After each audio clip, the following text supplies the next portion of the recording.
Hello po, kumusta sa aming mga listeners? Paano kung biglang biniyayaan ng 3 napaka-cute na anak ang isang babae na never pa namang nagpagalaw, never pang nakipagtalik, at dahil nga lang ito sa epic fail na pagturok ng something sa kanyang katawan na dapat nga ay sa iba na itinurok. At ang masaklap pa, galing nga ito sa kanyang ex-boyfriend. Panindigan naman kaya siya nito? Gayong may nakaraan nga silang hindi maganda? Ating alamin sa exciting na kwento natin ngayon. At muli, ito ang Cat Amazing Stories PH.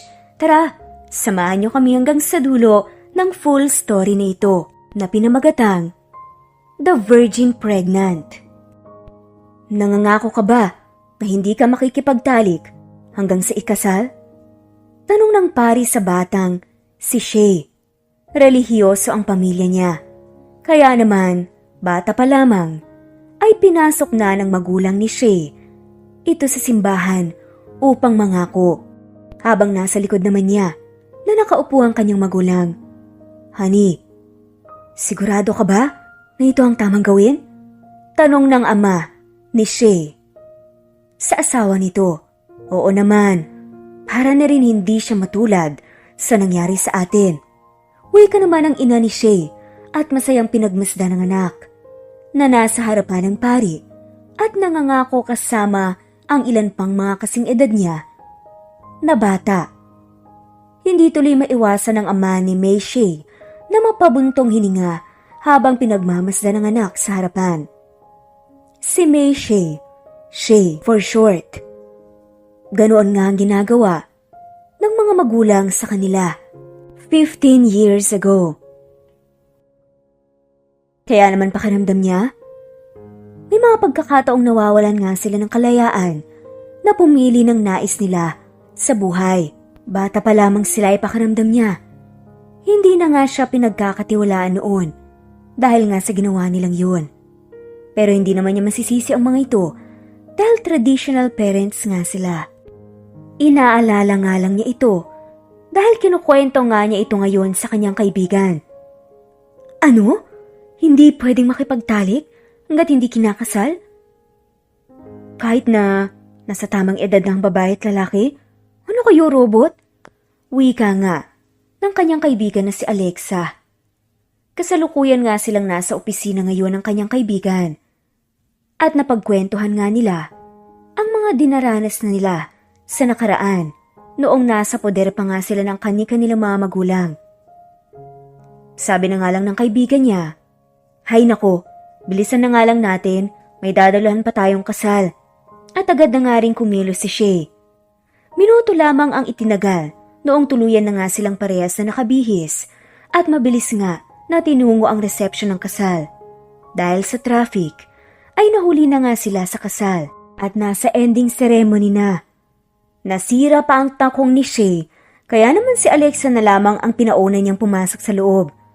Ang malas naman ng araw ko. Lord, please guide me. Dasal nga ni Shay at dali-daling pumasok na nga sa loob ng simbahan.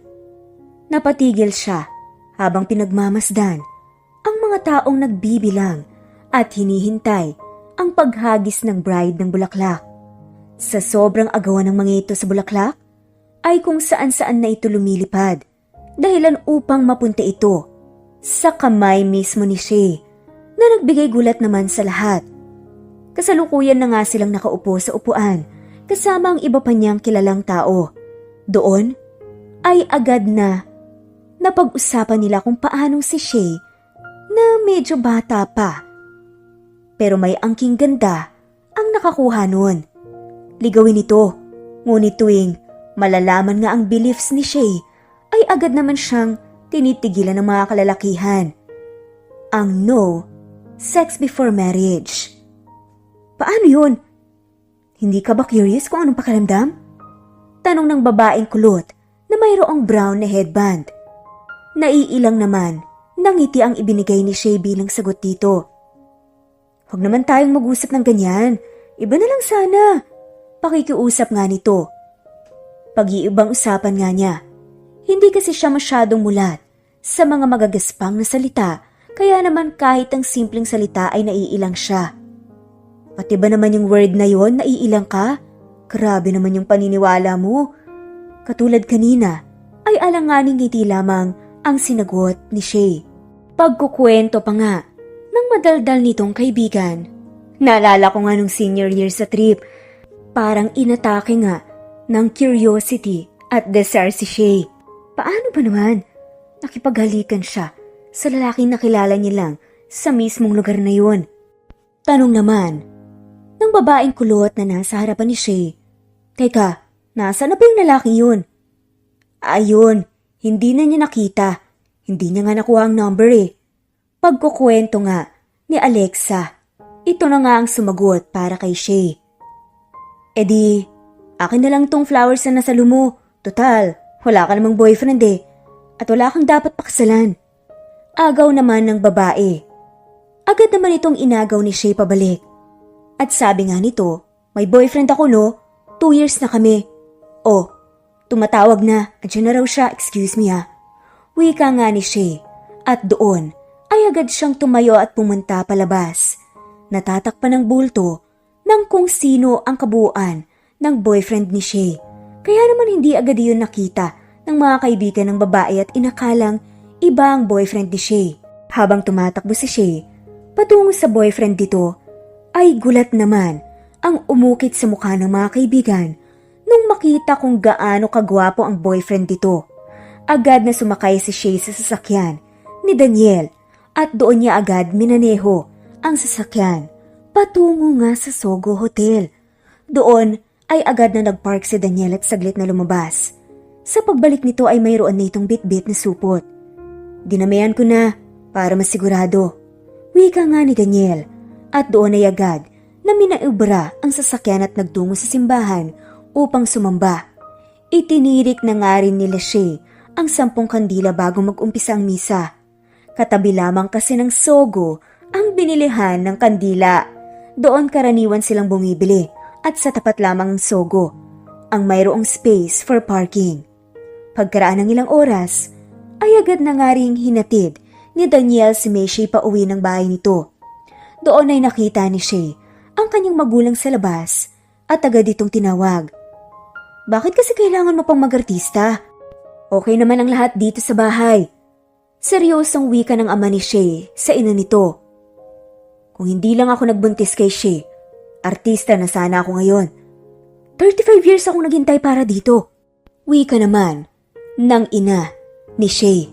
Agad na nawala sa mukha ni Shay ang ngiti sa labi dahil magpahanggang ngayon ay sinisisi pa rin ng ina ni Shay ito kung kaya't hindi ito natuloy sa pag-aartista dati.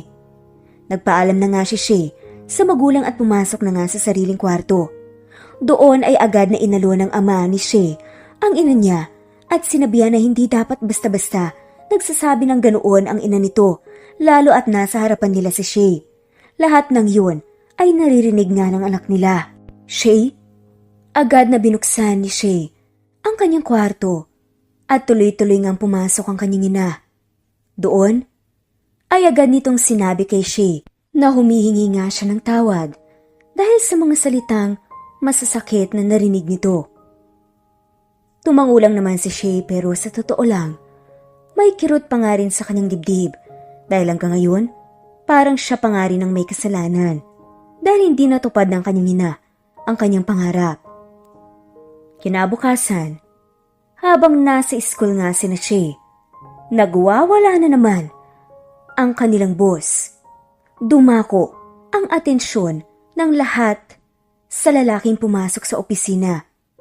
Ito nga ay nagngangalang Luke. Agad na napalingon sa kabilang gawi si Shay upang hindi siya makilala sa mukha ni Luke. Batid niya na wala na siyang nararamdaman para kay Luke, ngunit ilang pa rin siyang makita ito. Ito nga ang lalaking nakahalikan niya noon sa trip nila nung nag-aaral pa lang siya. Kahit na nga saglit lamang ito, ay naging napakalaking alaala nga ito para kay Shay. Mabuti na nga lamang at agad ding nagpaalam ang lalaki. Nagpunta na nga sila sa kani-kanilang mga silid-aralan. Si Shay kasi ay isang guro ng high school. At ang motto nga nito, tomorrow is another day, but the deadline must be done today. Masayahing guro nga si Shay, ngunit kapag oras ng klase ay strikto nga ito. Kasalukuyang nasa loob ng paaralan nito at malapit na ang break time. Dumating na rin naman ang kanyang boyfriend na si Daniel. Isa itong future priest at kasalukuyang inaaral na ang mga dapat gawin. Open naman si Shay sa ganitong setup na if ever na makikipaghiwalay nga rin siya, kung para naman sa pangarap nilang dalawa ay okay lang. Nakapagdesisyon na ako. Wika ni Daniel kay Shay habang nasa loob sila ng kantin at nasa harapan nila ang order na kararating lang. Anong nasa isip mo? Binitawan ni Daniel ang kamay ni Shay at idinikit ang noo nito sa nobya. Hindi na ako magpapari. Gusto ko nalang bumuo ng pamilya kasama ka. Hindi napigilan ni Shay na mabulunan sa narinig dahil sa tagal ng kanyang pag-iisip ay worth it naman pala ang kanyang dasal. Kasi nga, gusto ni Daniel noon na maging pari, pumayag naman si Shay. Mayroong parte kay Shay na tutol dahil ang nais niya sana ay magkaroon ng anak at masayang pamilya. Pero nung mga panahong iyon ay nalilito pa nga si Daniel kung ano ba talaga ang kanyang calling. Kalaunan ay nag-end na ang break time kaya naman ay agad na bumalik na si Shay sa room niya upang magturo. Pagkatapos mag-discuss, ay agad siyang naupo. Kahit tutok ang mata sa laptop na nasa kanyang mata, ay hindi naman naroon ang kanyang iniisip. I should clean myself first. Hindi pwede ako ang maging dahilan ng problema. Tama. Pagkatapos ng working hours, ay agad na pumunta si Shay sa isang ospital na isa sa pagmamay-ari ng kanyang ex-boyfriend. Ngunit matagal na ang panahon nung huli silang magkita. Kaya naman ay parang wala na kay Shay kung makita niya ito. May appointment na po ba kayo, ma'am? Tanong ng babae sa reception. Kaya naman ay agad na umiling si Shay at sinabing magpapa-appointment siya kung kailangan. Yes, thank you. Babalik na lang ako sa susunod. Wika ni Shay bago tuluyang lumabas.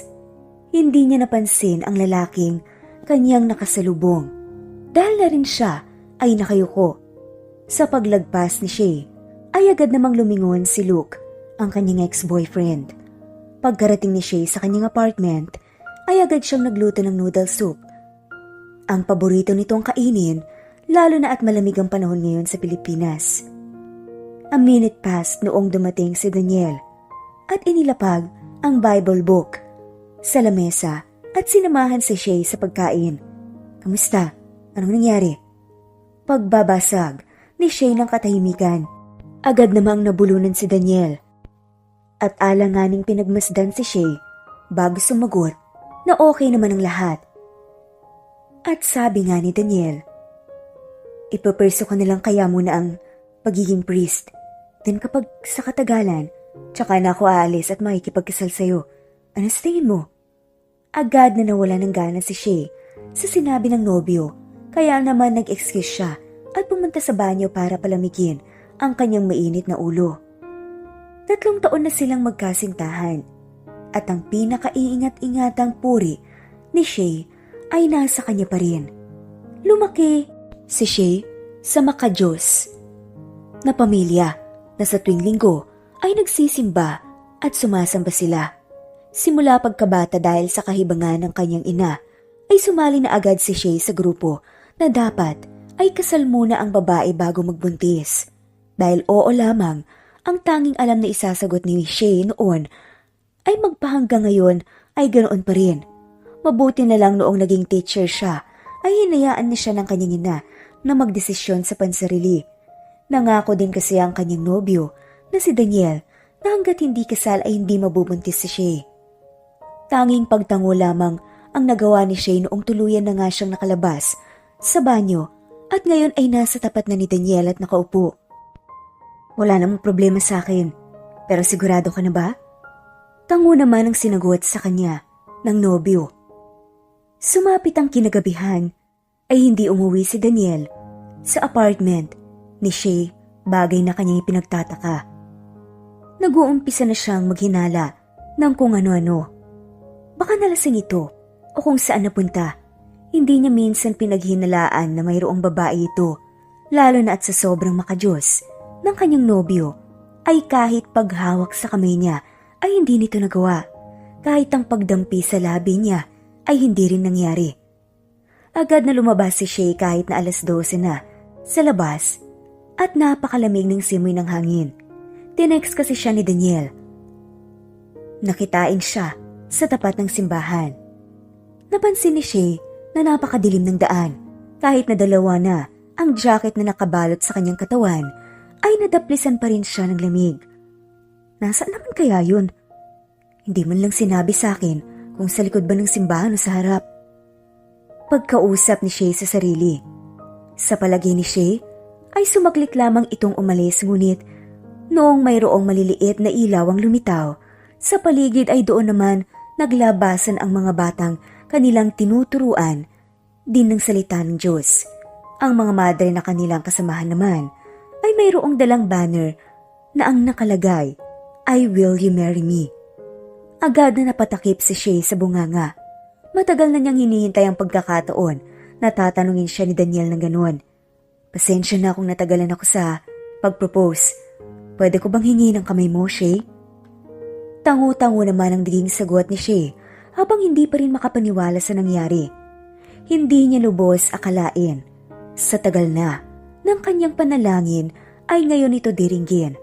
Malakas na naghihiyawan ng mga madre, mga bata at ang kanilang magulang. Noong tinanggap ni Shay ang alok ni Daniel na kanyang nobyo, ang Singsing, pakaramdam ni Shay ay nasa ulap siya at lumulutang sa sobrang saya. Wala na siyang ibang hihilingin pa, kung hindi ay magkaroon ng masayang pamilya kasama si Daniel. 2 linggo ang lumipas noong tuluyang tinanggap ni Shay ang alok na pagpapakasal ng kanyang nobyo. Halos lahat sa simbahan ay nagagalak noong malaman nila ito.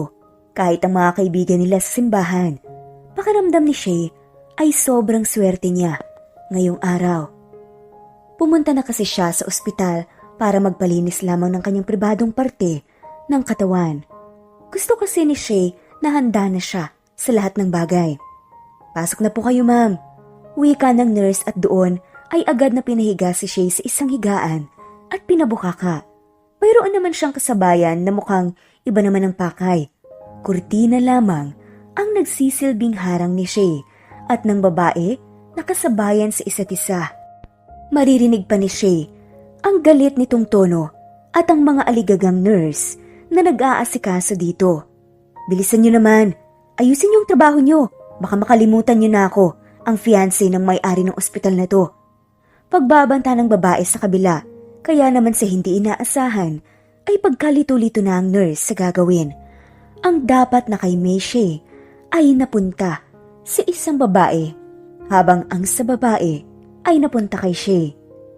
Within weeks po ay makikita natin ang resulta. Kaya naman po, balik na lang kayo. Nakangiting wika ng nurse kay Shay na kanya namang ipinagtataka. Nakangiting tumango at nagpaalam na si Shay sa nurse sa iba pang hospital staff. Masaya siyang pumunta sa simbahan. Sakto din naman kasing linggo at alam niya na nandoon ang kanyang magulang sa loob. Kaya naman mga anak, huwag kayong papayag na saktan o kutsain kayo ng kung sino.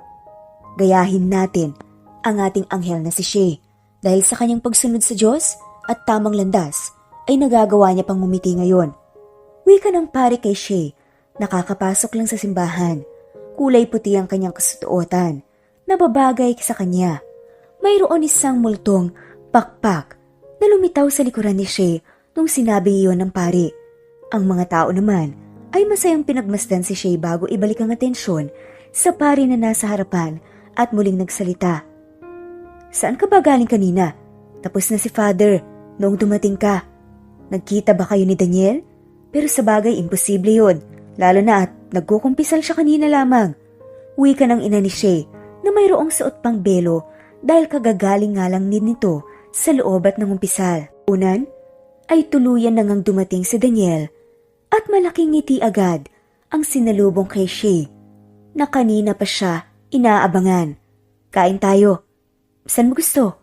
Tanong ni Daniel sa nobya na si Shay at agad na hinawakan sa tagiliran upang igaya patungo sa pinakamalapit na kainan.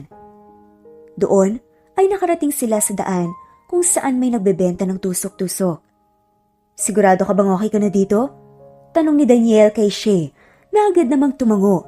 Masayang pinagmamasdan ni Daniel si Shay na ang focus naman ay sa hawak nitong fishball at kung ano-ano pang pagkain.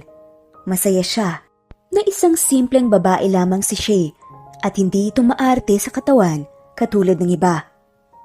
Bukod sa pagiging future pare, ay isa rin si Daniel na detective. Kaya naman, minsan na lang sila ni Shay kung magkita o kahit magkausap. Swerte na kung nangyayari ngayon kung sakali. Kinabukasan ay nagtungo si Shay at si Daniel sa OB para sana magpa-daily check-up ngunit kasalungat nito ang nangyari. Nakita niya si Luke at ang fiancé nito. Si Daniel naman ay mayroong biglaang kaso na dapat lutasin. In the end, ay si Shay na lang ang isang bumalik sa OB at magpapa-check up for follow-up. Ma'am, sorry po talaga. Agad na lumuhod sa harapan ni Shay, ang nurse, habang ang dalawang tao na nasa likuran nito ay mukhang galit ang mukha na sina Luke at kasalukuyan nitong fiancé. Nagkita na tayo dati, diba? Patanong na wika ni Luke kay Shay. Hindi naman nagsalita si Shay at bahagyang hinarap ang nurse na nakaluhod. Kalaunan ay tahimik na ang lahat. Doon ay napagdesisyon na ng nurse na ipaliwanag ang lahat. Kung paanong dahil sa sigaw na fiancé ni Luke ay naging aligaga ang lahat at napagpalit ang papel ni Shay at ng babae. Si Shay ay artificially inseminated by mistake. Gulat na gulat nga si Shay, kaya tanong nga nito, ibig sabihin ba nito? Malaki ang posibilidad na mabubuntis ako? Paano to? Hindi to alam ng boyfriend ko at ayoko namang magkagulo kami.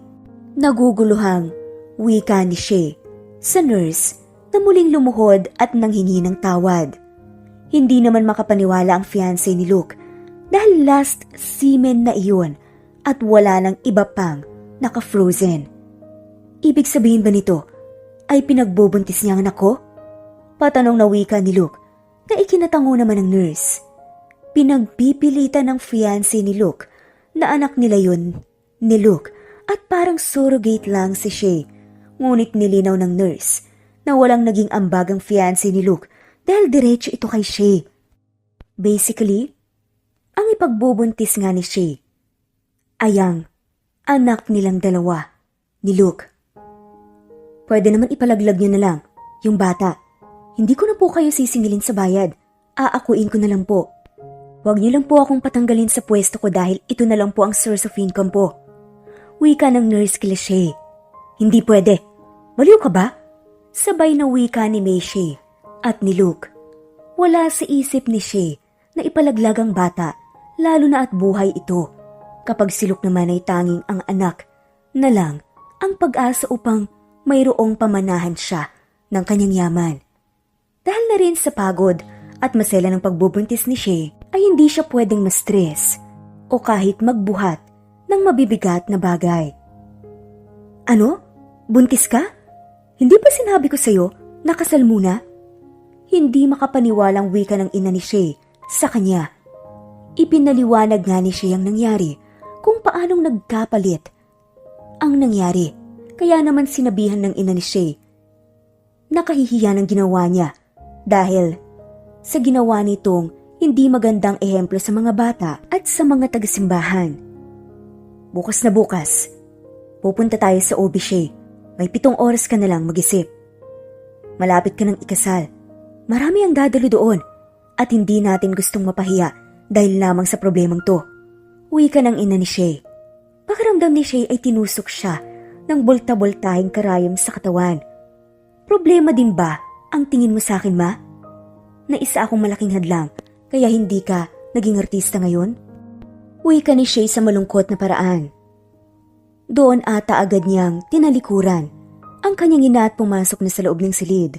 Nagtago lamang siya doon at binuhos ang lahat ng sakit. Tsaka lamang ni Shay na pagtanto na ipapalaglag na nga lamang niya ang kanyang nasa sinapupunan ngayon. Kahit kasalanan pa na gawin ito, hindi niya gugustuhin na mabuhay ang anak kung ang paligid naman ito ay katulad ng sa kanya. Hindi gusto ni Shay na matulag ang anak sa kanya araw-araw. Napakaramdam niyang pinagsisisihan siya ng ina na nabuo. Sa kanya sinisisi ang career na hindi nangyari sa kanyang ina. Sa kalagitnaan ng gabi ay naalimpungatan si Shay.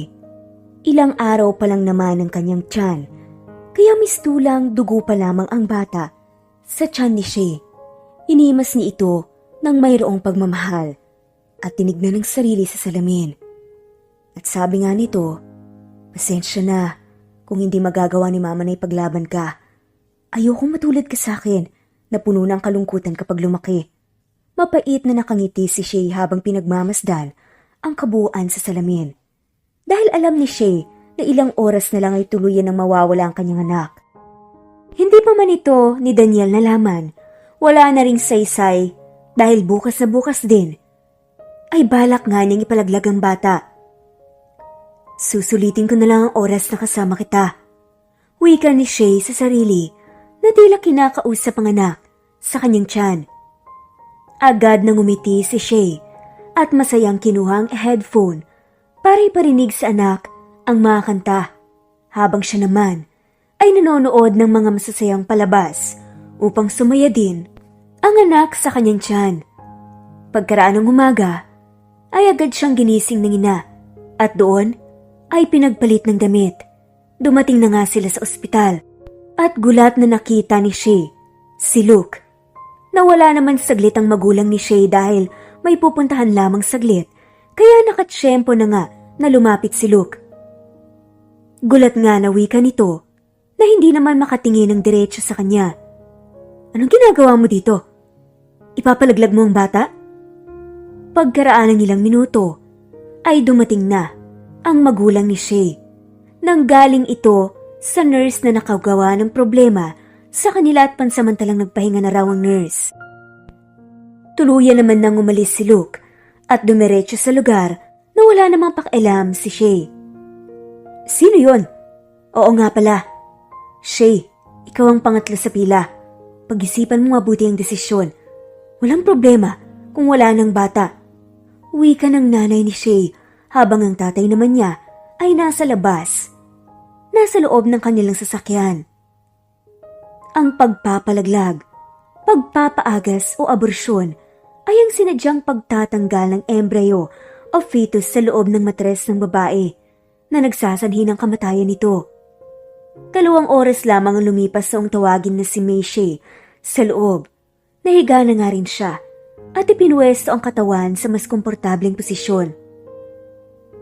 Sigurado ka na ba sa desisyon mo? Pinag-isipan mo na ba ng 100 beses bago ka napunta rito? Sunod-sunod na tumakas sa mata ni Shay ang mga luhang kanina niya pa pinipigilan.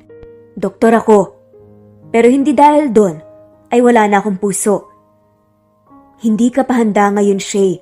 Bumalik ka na lang sa susunod or better na, ikip mo ang anak mo. Doon na nga biglang natauhan si Shay sa sinabi mismo ng doktor. Agad siyang tumayo at napatulala sa sahig. Anak ko. Mabilis na pinunasan ni Shay ang kanyang mga mata at lumabas sa abortion clinic dahil nakapagdesisyon na nga siya at yun ay alagaan ng kanyang anak. Kung tatanggapin siya o hindi ni Daniel ay wala na nga siyang pakialam. It is Shay's and her baby against everything. Pero kung mababago ang isip mo, heto, tablets to. Tinanggap iyon ni Shay at tuluyan ng kinita ang kanyang mga magulang. Malakas siyang umiyak at niyakap ang ina.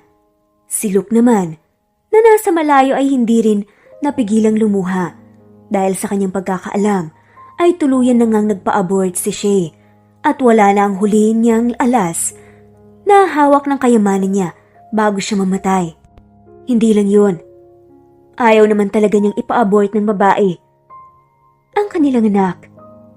Pero wala naman siyang magawa dahil choice nga ito ni Shay kanina. Tumalikod na nga rin si Luke at tuluyan na nga munang nilisan ng lugar dahil hindi nga ito ang tamang panahon para makisawsaw siya sa pamilya nga nila Shay. Agad na nagtungo si Luke sa kanyang office at inihagis lahat ng kanyang pwedeng maihagis. Ang sekretary at ang iba pang nakasaksi dito ay walang nagawa sa nangyari. Agad naman na dumating ang ama ni Luke at sinabihan na magtigil ito. Ngunit luha na lamang ang tangi nitong nagawa noong sabihin ni Luke ang hinanakit niya. Luke, ano bang nangyayari sa'yo? Wala na tayong magagawa dahil hindi na maibabalik ang nangyari na. Agad na nilapitan ni Luke ang fiancé at mariin na hinawakan si leeg. Alam na ni Luke ang lahat ng sikreto ng kanyang fiancé. Ang mga funds na bigla na lang nawala at ang mga kakaibang paggalaw ng pera sa kumpanya. Bagyang na estatwa ang babae sa nangyari. Nakahawak na ito sa ulo na tila nasisiraan ng leeg. Ang matagal na balak ni Luke ay sabihin ito paglabas sana ng anak. Balak nga nitong hiwalayan ng fiancé niya na meron naman palang hidden agenda. Ngunit hindi umayon ang lahat sa nais ni Luke. Kaya naman, nagkagulo-gulo na ang lahat. Mapait nga na nakangiti si Luke ngayon habang tinitignan ng fiancé na nakayakap sa kanyang paanan at nagmamakaawa. Pero wika naman ito, I am done to this nonsense. Bago tuluyang talikuran ng fiancé at ang ama nito, nakakarating lamang kasama ang kanyang ina. Sa kabilang banda, si Shay ay nasa harapan ngayon ng simbahan. Nagbilang muna siya bago ihakbang ang mga paa papasok papuntang kumpisalan. Sumakto naman na wala gaanong tao kaya siya at ang pari lamang ang makakarinig ng kanyang kumpisal. Father, gising pa po ba kayo?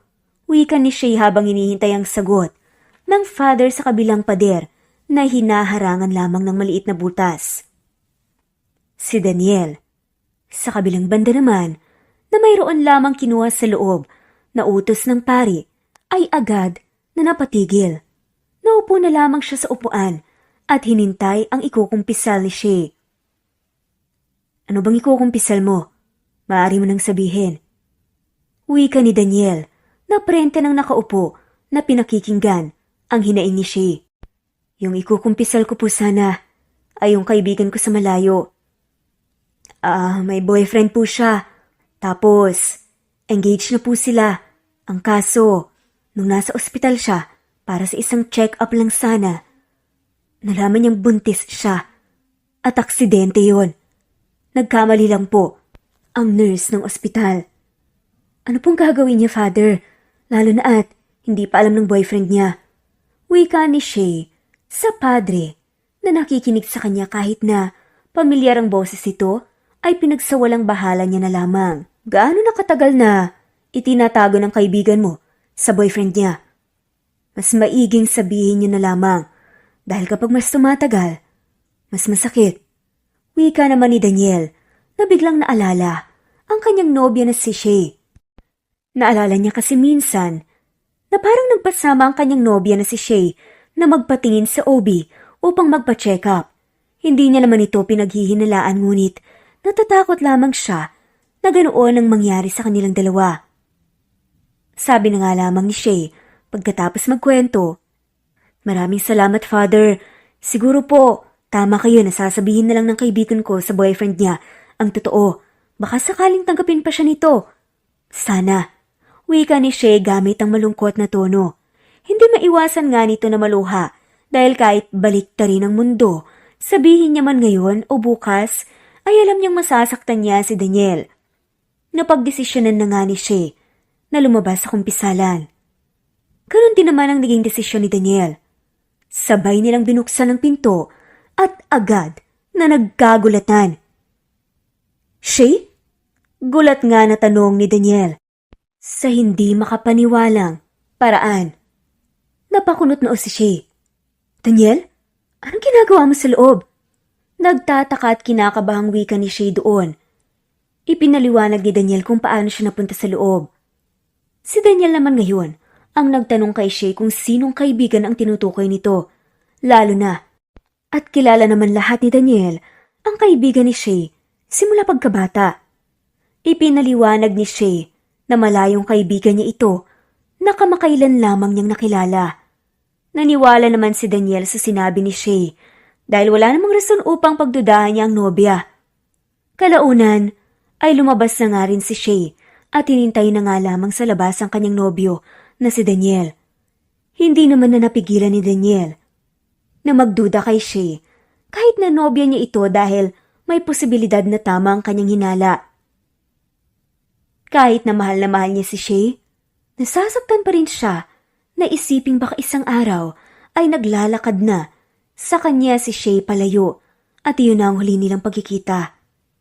Nakauwi na nga silang dalawa ni Shay nang tuluyan sa apartment mismo ni Shay kahit nalabag sa magulang ni Shay ay hinahayaan niya si Daniel na papasukin ito sa kanilang apartment.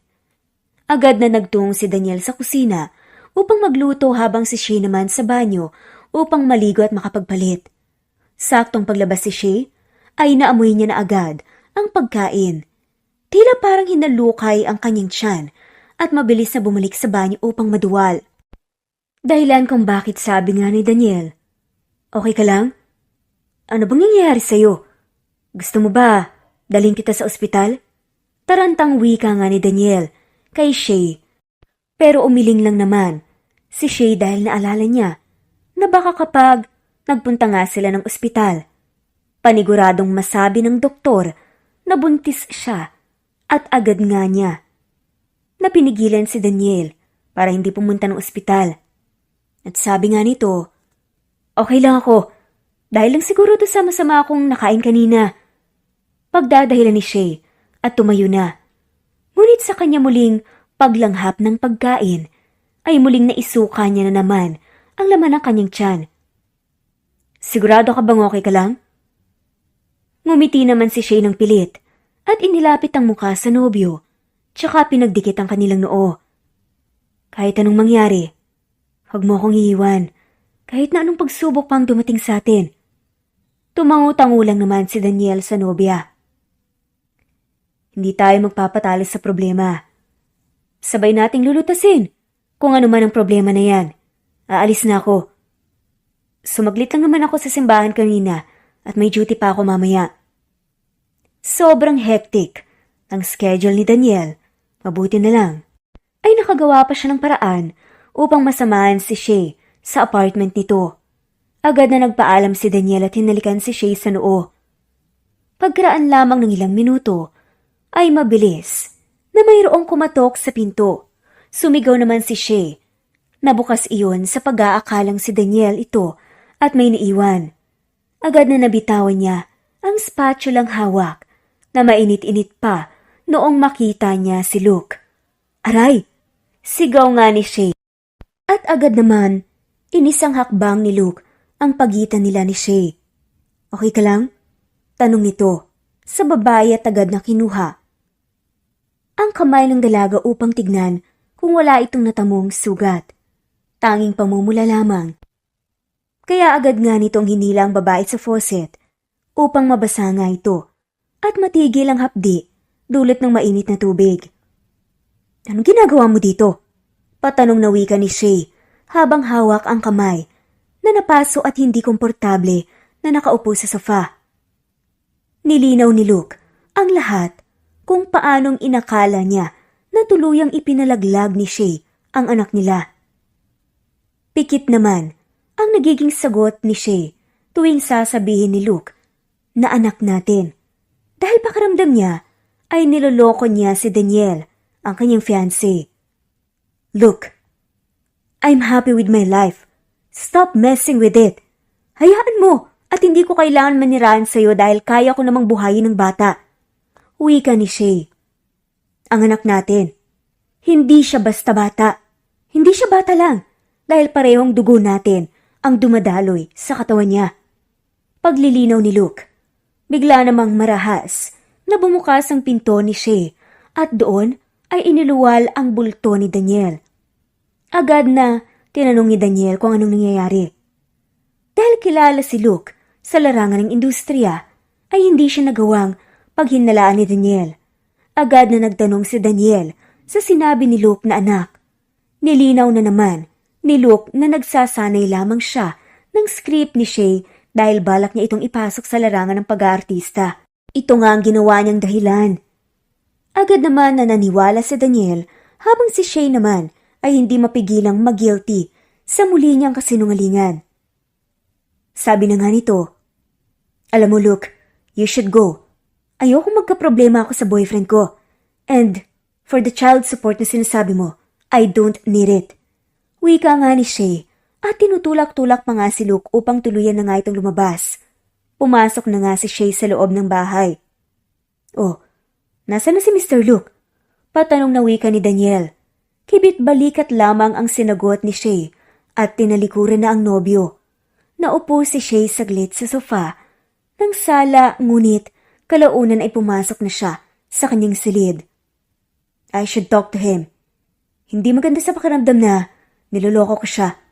Oo, deserve malaman ni Daniel to." Pagkausap nga ni Shay sa sarili at pikit matang lumabas sa kwarto. At buong tapang na pag-amin nga nito, "Daniel, I'm pregnant at hindi ikaw ang ama." Buong lakas na sigaw ni Shay. Pero dahil dire-diretso nga itong si Shay ay hindi nga niya namalayan na meron palang kasama itong si Daniel. Hindi lang basta kasama, may kayapusan nga ito na lalaki. Nagulat nga sila kaya bahagyang lumayo ang lalaking nakayakap sa kanya. "Ano?" Sabay nga nilang naging sigaw sa isa't isa.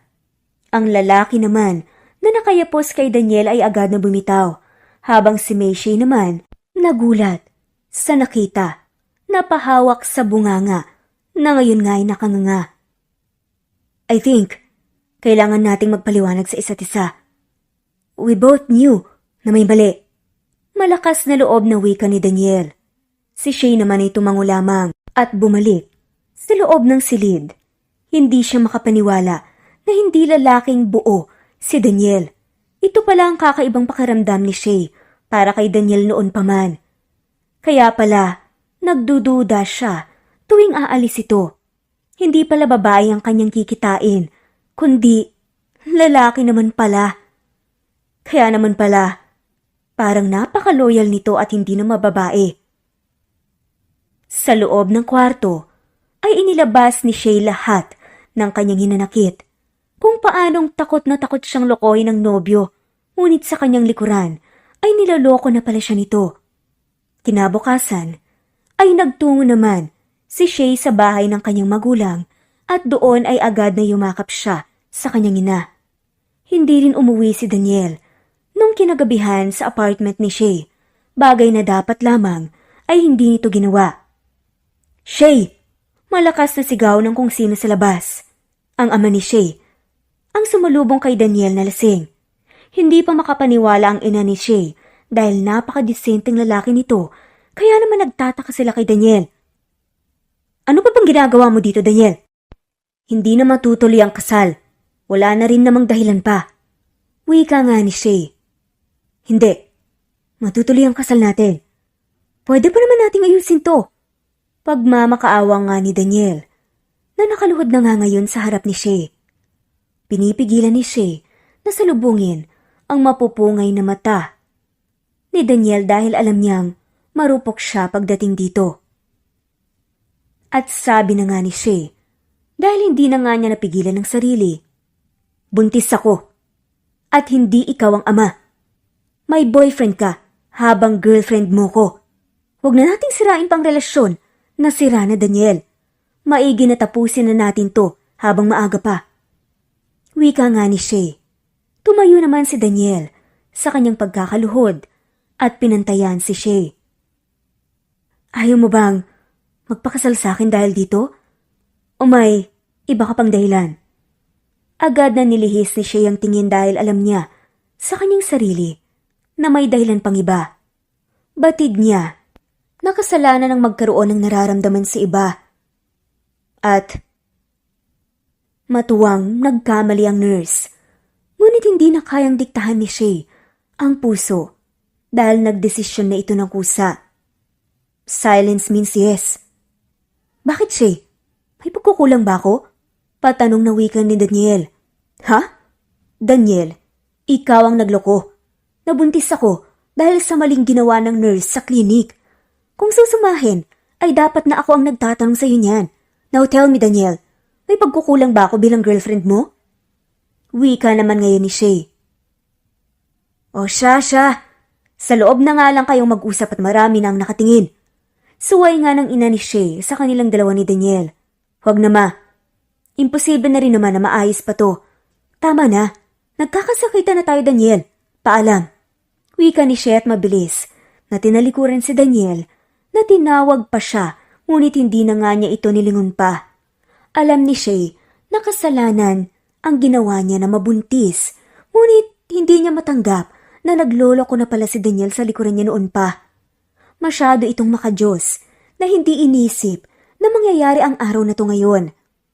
Plano pa naman sana ni Shay na sabihin kay Daniel ang totoo, na kung pwede pa nga, ay hihingi nito ang kanyang permiso kung pwede bang palakihin nila ang bata na dalawa.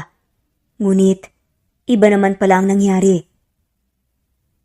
Nagising na lamang si Shay na nasa ospital na siya. Nandoon kasama si Luke ang fiancé niya.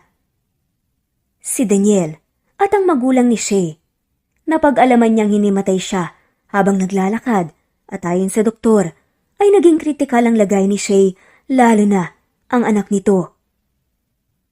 Pagkalipas ng 3 buwan, matapos ang sunod-sunod na insidenteng yun, ay tuluyan na ngang nakipaghiwalay si Shay kay Daniel kahit labag sa loob ni Daniel. Tanging ang kasama na lamang ni Shay sa kanyang apartment ay si Alexa, ang kanyang kaibigan. Halata na rin ang laki ng tiyan ni Shay, kaya naman hindi maiwasan ng mga tao sa simbahan na pag-usapan siya, lalo na at kalat na sa kanilang lugar na buntis nga siya at hindi si Daniel ang ama. Isa pang naging kwentuhan na hindi sinunod ni Shay ang pangako niya noong bata pa lamang siya na kasal muna bago ang lahat. Kahit disappointed ang pari sa kanangyari kay Shay, ay hindi naman niya maitago ang pagmamahal na itinuturing na niya itong anak, habang si Daniel ay panandali ang lumayo na nga muna. Magandang gabi po, Father. Sasamba lang po ulit sana ako saglit.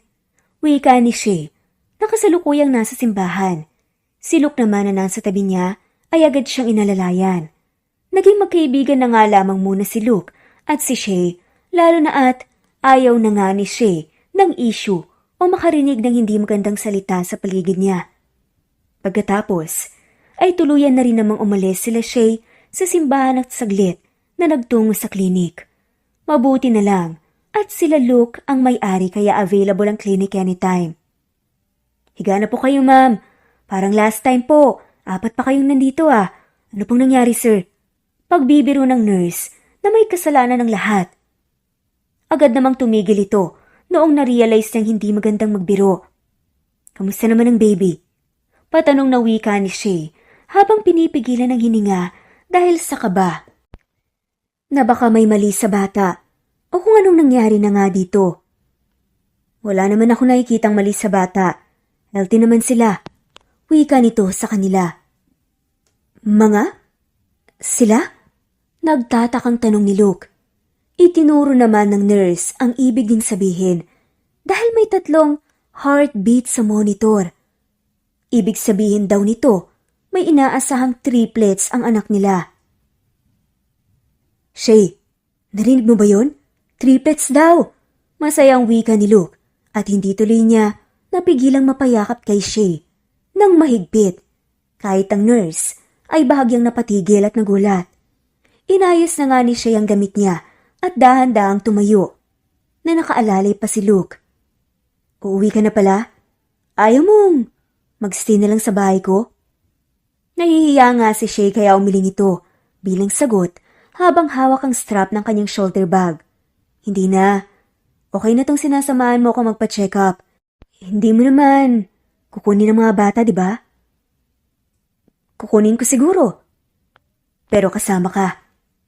Napatigil si Shay sa paglalakad at gulat na pinagkatitigan si Luke dahil sa akalang biro lamang ito ay tinawanan niya na nga lang ito.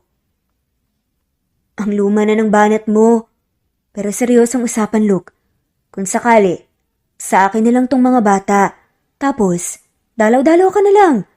Wika nga ni Shay sa seryosong paraan. Pakunwari tumanguna nga lamang si Luke bilang sagot dito. Agad na, pinagsiklop nito ang kamay nila na dahilan upang ikatigil hininga ni Shay. Tahimik lang silang naglalakad, papuntang apartment ni Shay. Dito na lang ako. Maraming salamat sa pagsama, Luke, ha? Wika ni Shay at tumalikod na. Agad naman siyang nahatak ni Luke at siniil ng halik sa labi bago tuluyang nagpaalam. Hindi makapaniwala na hinawakan ni Shay ang labi at pinakaramdaman ang lambot ng labi ni Luke. Lumapad tuloy ang ngiti niya at pumasok na nga siya sa kanyang apartment. Oh, para kang sinilahan dyan, ah. Wika nga ni Alexa na nasa sala at naghahain na ng pagkain. Hindi naman umimix si May Shay at naupo na nga lamang sa upuan habang malaki pa rin ang ngiti sa labi. Nakita ko, nangiks mo kanina. Agad na nawala ang ngiti ni Shay sa labi nang dahil sa winika ni Alexa. Oh, anong nangyari? Buti buhay pa. Lokong yun? Naglolokohan na lang pala kami, hindi niya pa sinabi. Ah, correction, siya lang pala ang nagloko. Imagine, kung pinakasalan ko siya, 'di ba? Agad namang pinainom ni Alexa si Shay ng tubig upang kumalma ito. Kalma lang. Nangamusta nga siya sa'yo. Sabi ko masaya ka na. Kasama niya yung boyfriend niya. Balita ko nag-quit na ng trabaho. Ewan ko ba dun? Hayaan mo na lang siya, Alex. Kung masaya na siya sa choice niya sa buhay niya, ganun na rin naman ako. Kahit magulo pa rin ang setup namin ni Luke. At least, ginagawa ko na yung tama ngayon. Magulo? Hindi ba wala naman kayo ni Daniel? Wala na rin si Luke at yung fiancé niya. So, anong problema? Hindi pa ba kayo? Pangaasar nga ng kanyang kaibigan. Pero sabi naman ni Shay, ako mismo ang problema, Alexa. Hindi ko alam ang gagawin ko kasi hanggang ngayon, nalilito pa rin ako. Bumuntong hininga naman si Alexa at tinapik-tapik ang braso ng kaibigan na si Shay. Sundin mo kung ano ang sa tingin mo, makakabuti sa lahat. Kung nalilito ka pa rin, patulan mo na si Luke, wala namang hadlang eh. Malakas na hinampas ni Shay si Alexa sa braso dahilan upang mabilis itong tumayo at tumakbo papuntang kwarto. Ngayon ay mag-isa na lang si Shay sa sala. Sa sobrang tahimik ay nagawa ni Shay na kausapin ang sarili niya at magplano sa mga bagay-bagay. Kinabukasan ay dumating si Luke sa apartment ni Shay sa kalagitnaan nila ni Alexa ng pag-aalmusal. Magulo pa ang buhok ni Shay, kaya naman agad na napabuga siya noong makita niya si Luke na pumasok. Luke? Napasigaw nga ito dahil nagulat nga siya. At marahas na ipinilig ang ulo at pasimpleng inayos ang kanyang magulong buhok. Good morning. Ready ka na? Kunot noon naman ang naging sagot ni Shay. Wala sa kanyang pagkakatanda na may pinag-uusapan sila ni Luke kagabi. Ngunit sumama pa rin naman siya sa lalaki. Sa loob ng sasakyan habang hawak ni Luke ang kamay nito, sabay nilang kinakanta ang Crazier by Taylor Swift. Dahil na rin sa maagang biyahe nila ni Luke, ay naidlip saglit si Shay. Wake up, we're here. Dahan-dahan na niyugyok ni Luke si Shay at doon naman nagmulat si Shay dahil nakapasok ang ulo ni Luke sa sasakyan habang si Shay naman ay nagulat. Nagising kaya aksidenteng nagtama na naman ang kanilang mga labi. Chancing ka, pa-victim nga ng wika ni Luke. Agad namang naging defensive si Shay at kung ano-ano ang sinabi. Upang matikom ito at hindi na magsalita pa ay muling siniil ni Luke ang labi ni Shay. Ano ba? Bastos mo naman? Sigaw ni Shay pagkatapos niyang itulak si Luke. Malokong umisi naman sa kanya ang lalaki. Ako lang dapat ang aalis sa'yo. Because you are mine from the start. Wika ni Luke sa seryosong boses. Napalunok naman si Shay at muling nagulat noong patakan siya ni Luke nang halik sa labi bago tuluyang pagbuksan siya ng pinto. Pinauna na niya si Luke dahil hindi na niya kayang tumabi sa lalaki. Nasa-suffocate siya kapag malapit ito sa kanya. Ang normal heart rate na 60 to 100 minutes ay nagiging seconds kapag si Luke ang katabi niya. Pull yourself together, Shay. Hindi na magpapadala sa halik niya. Magpapakalma ni Shay sa sarili habang hinahampas ang dibdib na ayaw pa rin tumigil sa pagkabog ng mabilis. Pilit niyang iniisip si Daniel. Kahit na niloko siya nito, pero wala pa rin nagbago. Ang tagal mo namang maglakad. Tirik na tirik itong araw oh. Wika ni Luke na bumalik pala sa kanya. Mabilis na pinagsiklop ang kanilang palad. Naglipara naman ang mga paru-paro sa tiyan ni Shay at nanlalambot ang kanyang paa. Oo na, marunong naman ako maglakad. Wika nga nito kay Luke at inagaw ang kanyang kamay. Bigla namang nawala ang emosyon sa mukha ni Luke at tumalikod na. Buong akala niya kasi na kaya bumitaw si Shay dahil ayaw siya nitong kahawakan. Ngunit hindi niya alam na dahil hindi na alam ni Shay ang kanyang magagawa sa tuwing malapit sa kanya si Luke.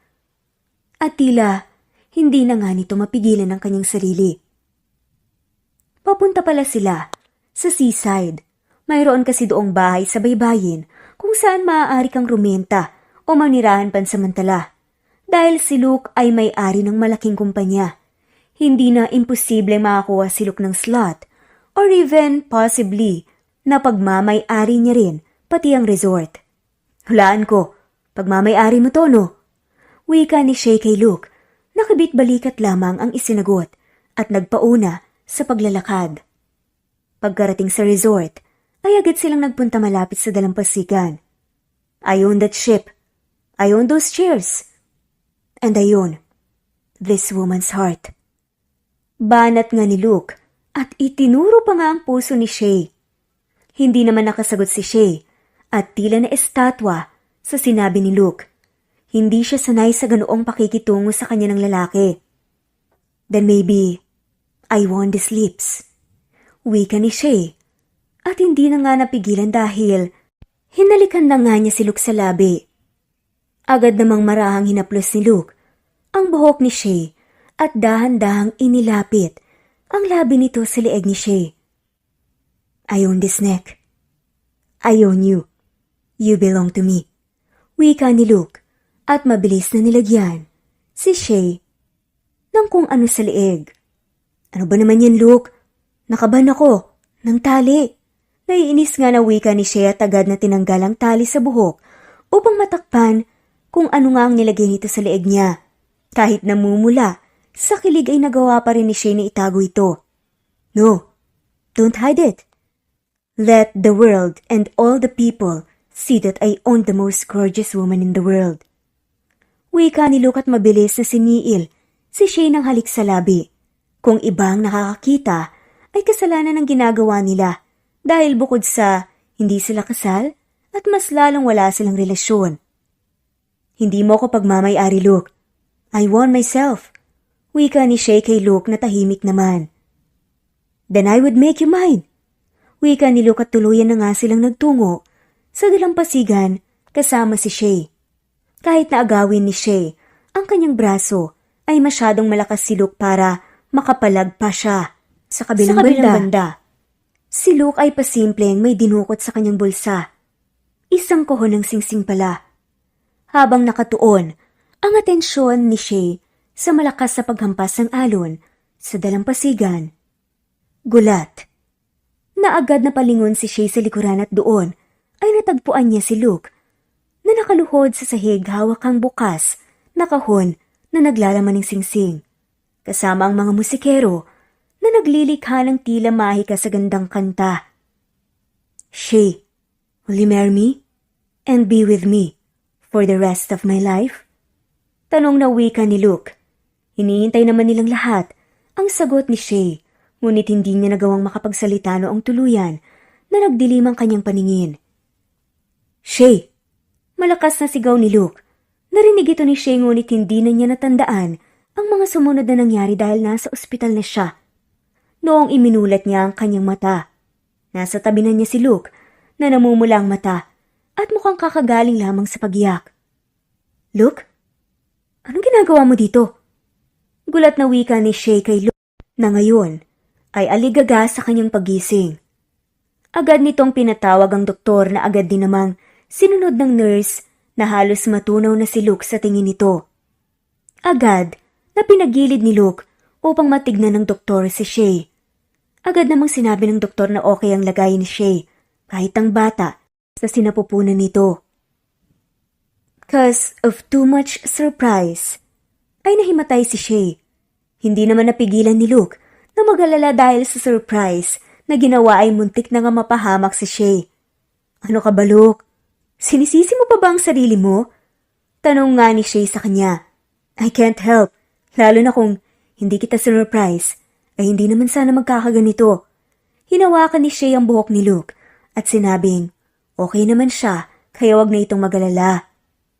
Kinagabihan ay agad namang na-discharge si Shay at si Luke naman ang nag-asikaso ng mga papeles. Hindi sa apartment ni Shay, umuwi ito kundi sa bahay ni Luke.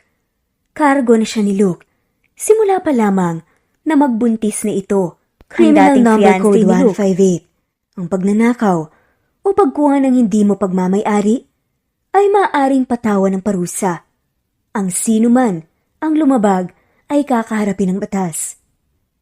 Look, I don't think na tama itong ginagawa natin. Hindi tayo kasal, hindi tayo magkarelasyon, pero magkatabi tayo sa higaan. Ipinagbabawal to ng simbahan. Ito ang turo sa akin. Wika ni Shay kay Luke. Anong gusto mong gawin ko? Pwede naman akong matulog sa sahig. Agad na tumayo si Luke sa higaan at naglatag sa sahig. Mabilis namang hinawakan ni Shay ang kamay ni Luke upang matigil sa ginagawa. Ako na lang ang bababa. Bahay mo to. You should have what you deserve dahil you own this house. Wika ni Shay. Mumiti naman si Luke at pinagsiklop ang kamay nila ni Shay. Then I should have you because I deserve you. Besides, I own you now. Diretsong wika ni Luke.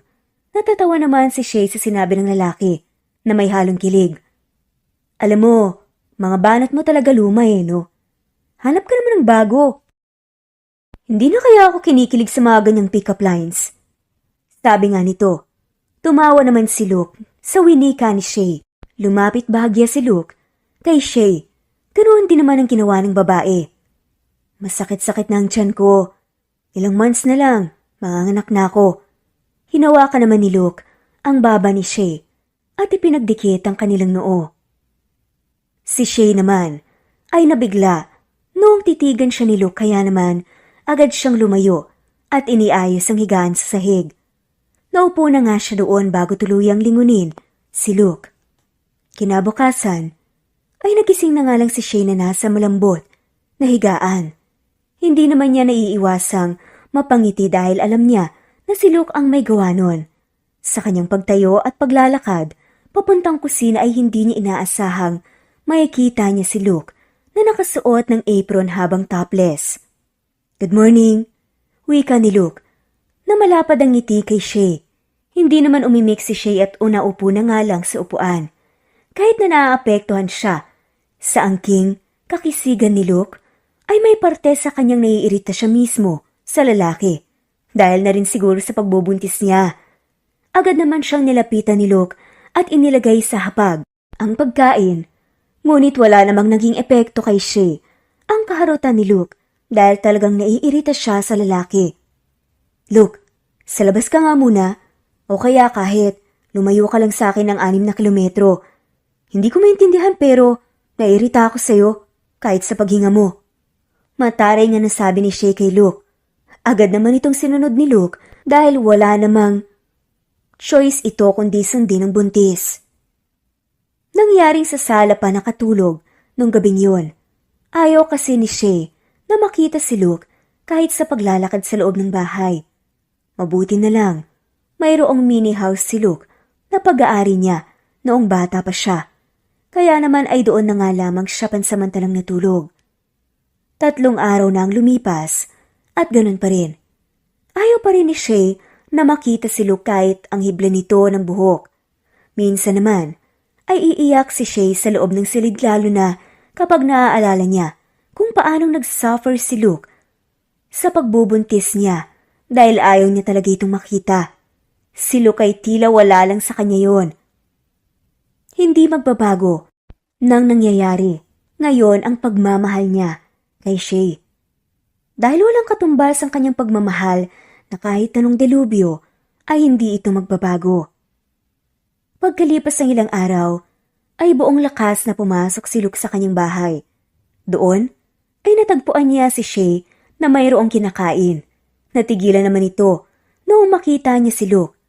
Karipas siyang tumakbo papunta kay Luke at niyakap ito. Natatawa naman si Luke dahil naririnig pa nga niya ang ikbi nito na akala mo isang taon na nga silang hindi nakita. Kailan mo ba ako papakasalan, Luke?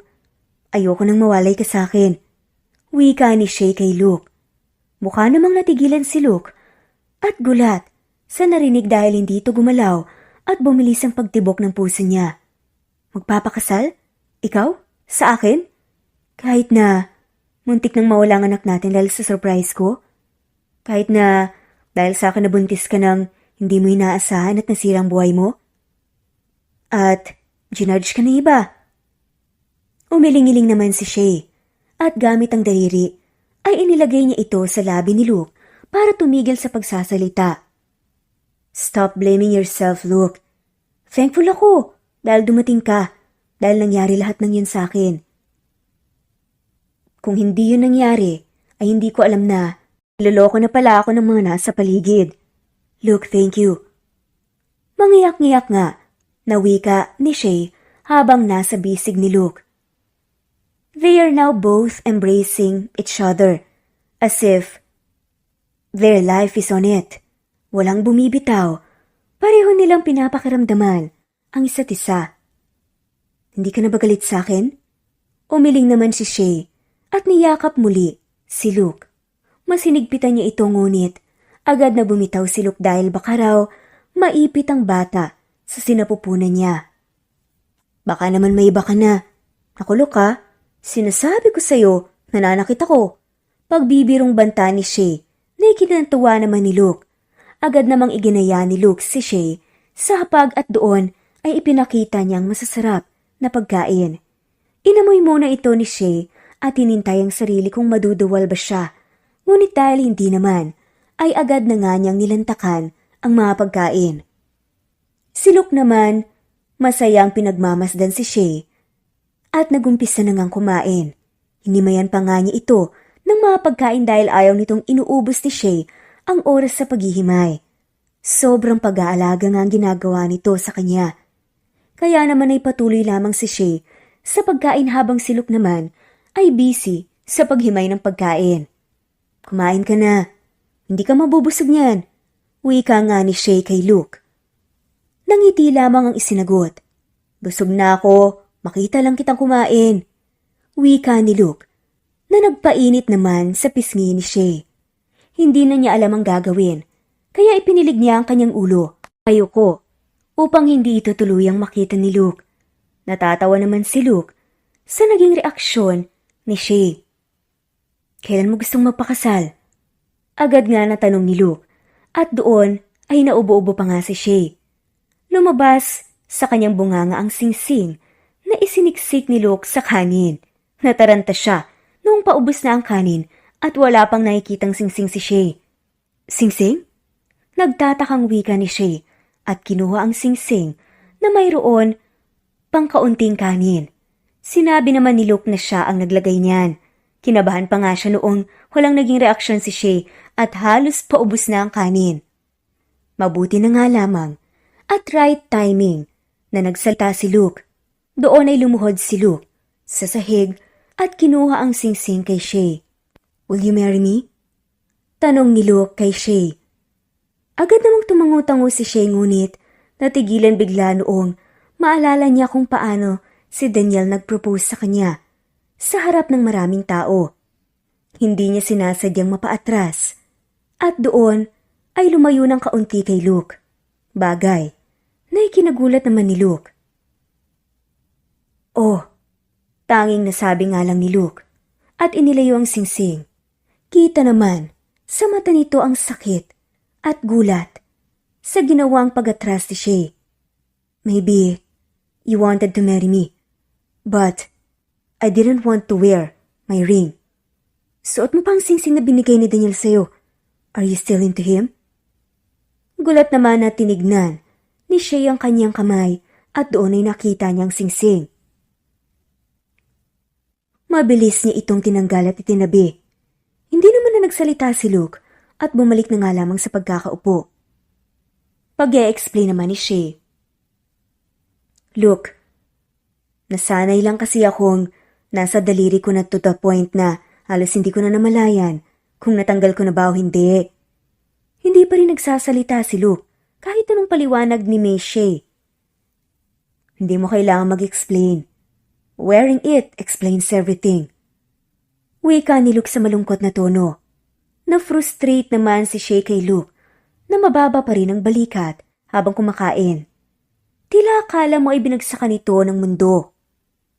Luke, hindi naman sa ganun. Wala akong sinabi na mahal ko pa siya. Ikaw na, Luke. Ikaw na ang mahal ko. Maniwala ka. Wika nga ni Shay. Natigilan naman si Luke at patagong umiti. Pagkaraan ng ilang linggo, ay nagdesisyon na nga si Shay at si Luke na magpakasal. Ngunit hindi pala ganoon kadali ayusin ang lahat. Luke, hindi ko alam anong uunahin. Mayroon pang venue, mga guest, yung mga pagbook sa church, tapos nagsusuot pa ako ng damit. Frustrated na wika ni Shay habang kausap si Luke. Hindi naman napigilan ni Luke na maawa. Gusto niyang ipaayos iyon as soon as possible ngunit kailangan talaga ng ideya ni May Shay. Dahil gold and white ang team ng kasal, kailangan pa ni Luke na magpaayos ng gown for May Shay which is real gold ang nakapaligid. Habang ang sa kanya ay tuxedo naman with gold din. Dahil ayon ang nais ni Shay. Sa laki ng tiyan ni Shay ay kinailangan pa siyang magpabalik-balik sa katabing bansa upang malaman ang size. Kung nadagdagan, sa dumaang araw, good thing, isang bilyonaryo si Luke kaya naman hindi na mahirap sa kanya ang pera na gagamitin sa mga ito. Hinawakan ni Luke ang bewang ni May Shay at masuyong hinagod ang buhok nito. Huwag mong masyadong pagurin ang sarili mo. Take it easy! Hinalikan ni Luke sa noo si May Shay at doon ay kusa na nga lamang silang parehong bumitaw nung marinig nila ang isang boses ng staff. Sige na, may asikasuhin pa ako sa venue. Pagpapaalam ni Shay kay Luke na hindi agad bumitaw sa kamay ni Shay kaya naman natawa si Shay dito. Ano ba Luke? Ang kulit mo. Nagmamadali pa nga ako. Aasikasuhin ko pa yung mga dapat asikasuhin. Binitawan naman na ni Luke ang kamay ni Shay ngunit gulat noong paglingon ni Shay. Sa kanyang likuran ay nakatayo pa rin si Luke doon at nanatili ang kamay si Eri. Walang nagawa si Shay kundi bumili kay Luke at hawakan ang kamay nitong nasa Eri pa rin. Malaking ngiti naman ang gumuhit sa mukha ng lalaki.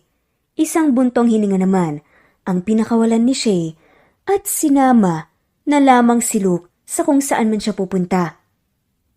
Kapag talaga magkasama sila, minsan, hindi mo akalain na may pagka-childish pala itong si Luke kapag naglalambing. Pagkarating sa isang nag-aasikaso ng catering, ay nanatili lamang si Luke sa labas. Oo, gold and white ang team, kahit wag nang lagyan ng pink na flowers. I prefer blue kasi para medyo sky yung team.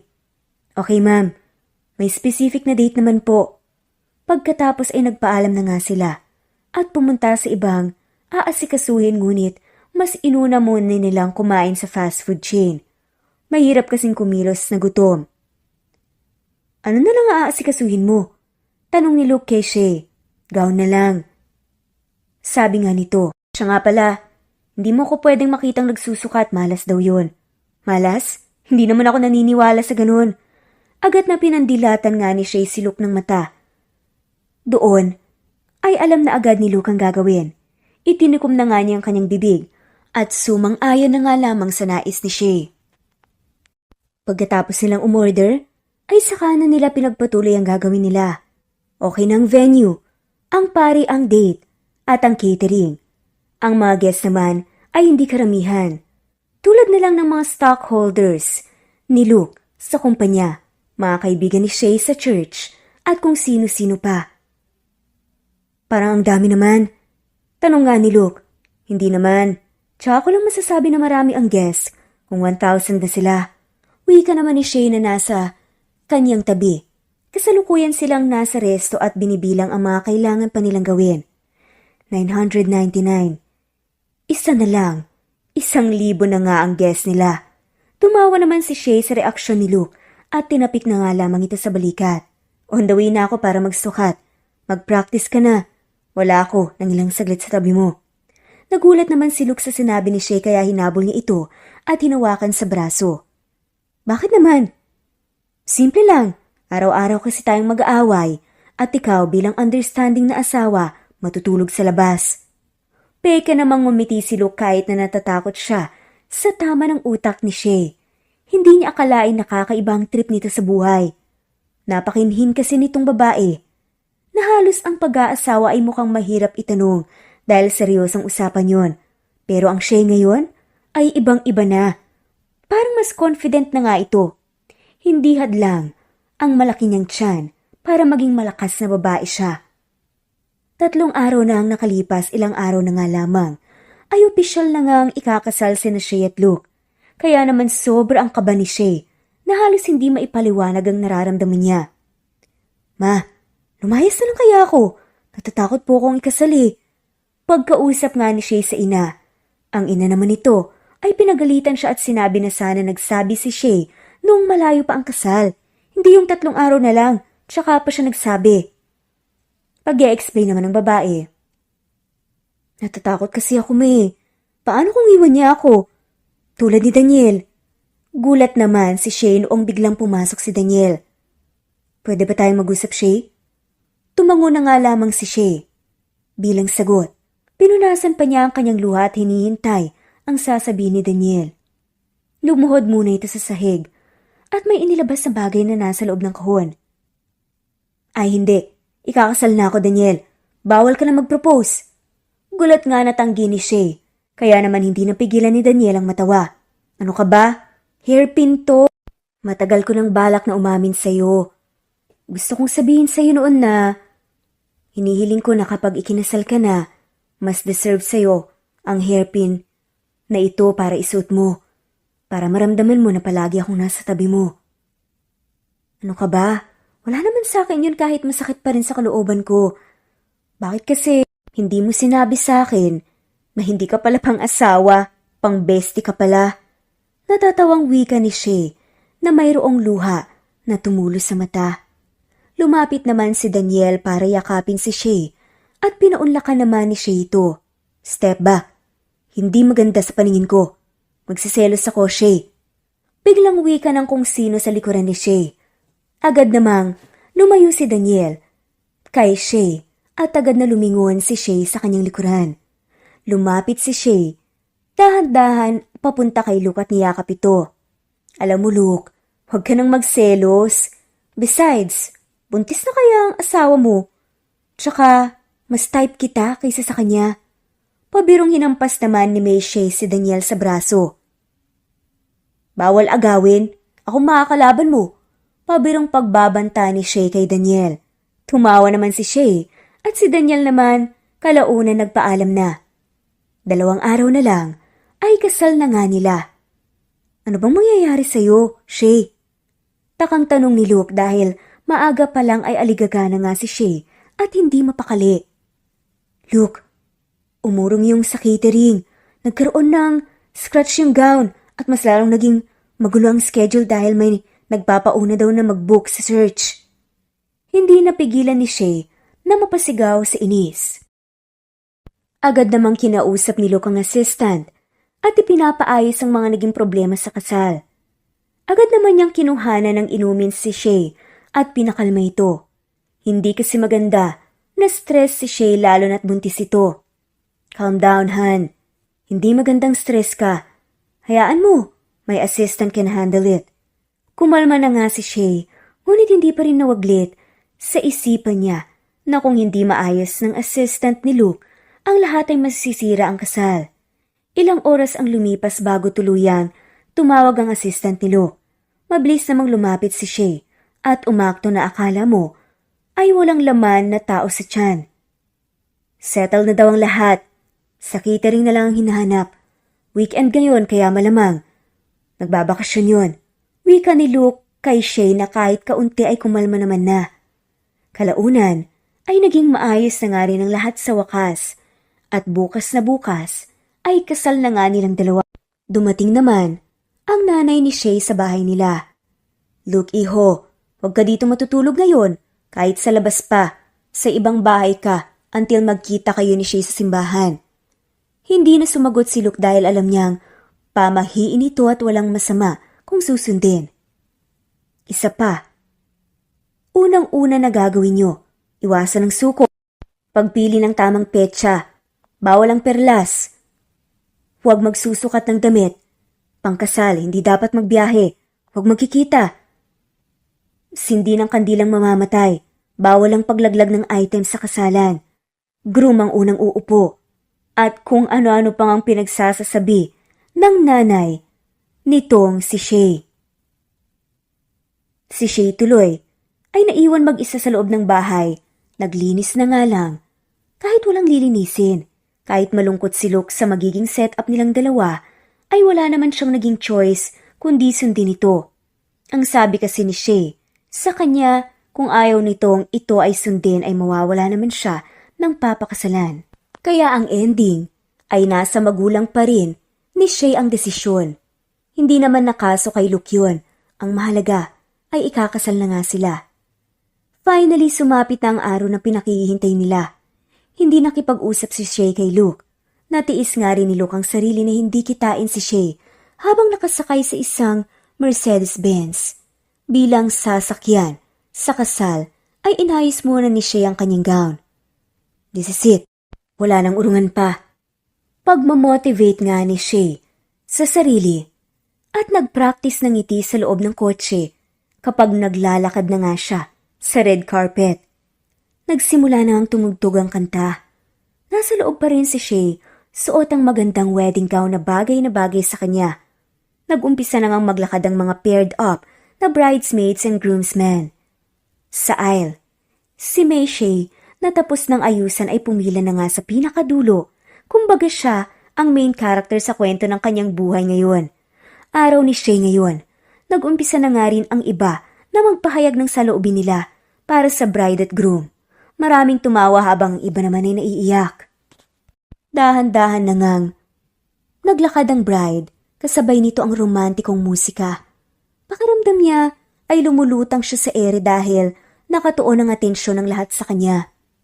Kasabay ng magandang musika ay ang masayang nakangiti na si Luke nakatanaw sa kanya.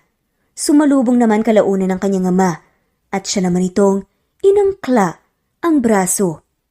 Dahan-dahan silang naglakad at ninanam namang bawat sandaling yun. Anak, ikakasal ka na. Hindi na kita baby girl. Maluha-luhang wika ng ama ni Shay. Papa naman nagpapaiyak pa. Maiyak-iyak na wika din ni Shay. Ambang pupunasan niya ang luha nang pinigilan siya ng ama. Umiling-iling ang ama at sinabing hayaan lamang ang luha niya na umagos. Pagkarating sa dulo sa harap ng pari, binitawan ng ama ni Shay ang kanyang braso. Ingatan mo ang anak ko. Kapag ayaw mo na, pwede mo namang ibalik.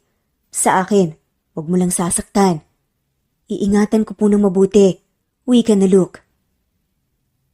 Pagkatapos nun ay nag-umpisa na nga ang seremonya ng pari. We rejoice that these two people have chosen to commit themselves to a life of loving faithfulness to one another.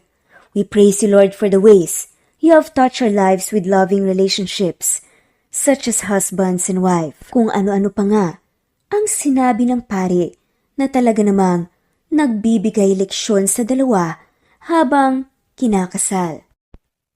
Nang magsalita na nga si May Shay, I promise to be the woman that I see now in your eyes, today, tomorrow, and for always. Wika nga nito. Groom, please place the ring on Shay's finger and repeat after me. I give you this ring as a sign of my love and faithfulness. Wika nga nito. At ganoon din naman ang sinabi ng babae. Luke and Shay have witnessed your vows for marriage before God and all who are assembled here. By the authority invested in me, I now pronounce you husband and wife. You may now kiss the bride. Sa wakas, ay wika na nga ng pare. Dahan-dahan namang tinanggal ni Luke ang belo na nakatabon sa mukha ni Shay at mabilis nitong siniil ng halik. Malakas namang nagsigawan ng mga tao sa paligid at ipinagdiriwang ang bagong kasal. Tuluyan na ngang nanganak si Shay. Makalipas nga lang ang ilang linggo. Ikinasal na nga rin siya kay Luke habang si Daniel naman ay kasama na nga sa LGBTQ kung saan niya mas ipinakita nga sa mundo na walang halong kahihiyan ang totoong siya na dapat naman talagang gawin nating lahat. Matagal na nga siyang pinatawad ni Shay. At naging halos mag-best friends pa nga siya. Ganoon naman kasi talaga sa buhay. Dapat, we must all leave our hatred behind in order for us to move on. At ganun nga ang ginawa ni Shay.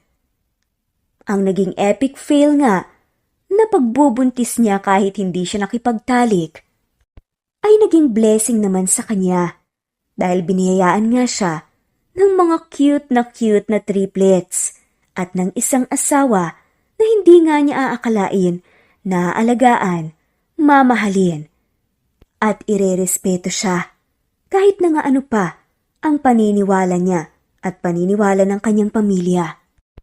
Pero syempre, pwede ba namang may triplets na siya pero hindi pa rin niya nararanasan ang sarap ng ginagawa ng mag-asawa? Isang gabi nga ay pinagsaluhan na nga nila ang mainit na gabing yun at pinaramdam nga sa isa't isa ang kanilang pagmamahal.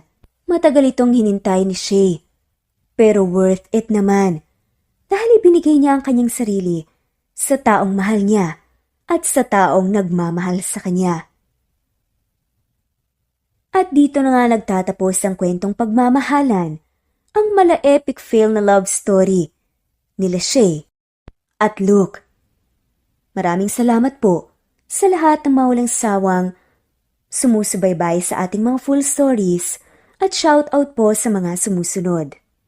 Jane Rosario, Julie De La Cruz, Raquel Magno, Erlinda Bausing, Ellen Fortuno, Ellen Magbitang, Aida Gagnon, Maria Manering, Faitang Maria, Antanaka, Jean Debes, Presbyteros Rose, Ostonal Lito, Rex Roy, Ofelia Vergara, Imelda Forteza, Ana Gitang, Merlin Bilbar, Sapphire de Jessica Rose, Aniko, John, Alisa, Enday Lebra, Armina Adhani, Sheila Velarde, Ruby Corazon Riera, Chisa Dihino, Minerva, Julieta Mercadal,